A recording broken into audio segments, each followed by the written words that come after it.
Sa ibang balita, nauwi sa aksidente ang masaya sanang pamamasyal ng batang lalaking 7 taong gulang sa isang supermarket sa Monumento.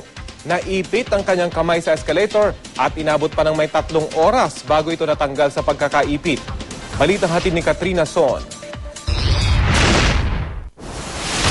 Sa kuhang ito ni Mark, makikita ang pagkakaipit ng kamay ng batang ito sa escalator sa Pure Gold sa Monumento.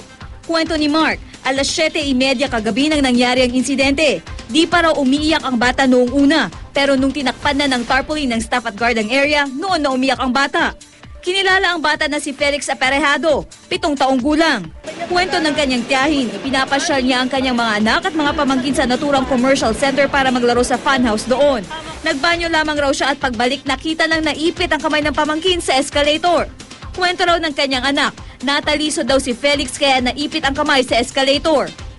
Ang inaano ko lang po, bakit po walang gwardiya roon? Kung may gwardiya yung araw na yon doon sa escalator, matatayo niya yung pamangkin ko. Hindi mangyayari yung ganun. Di ba po?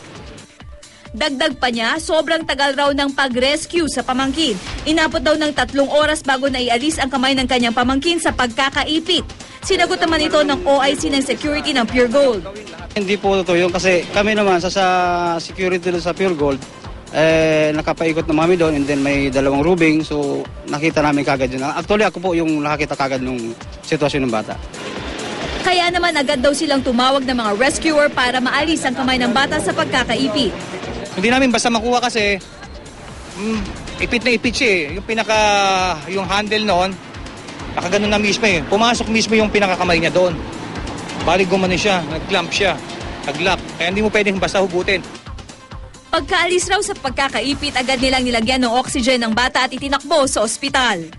Sasagutin naman daw ng pamunuan ng Pure Gold ang lahat ng gastos sa pagpapagamot sa bata hanggang sa gumaling siya at lumabas ng ospital. Katrina Son, GMA News.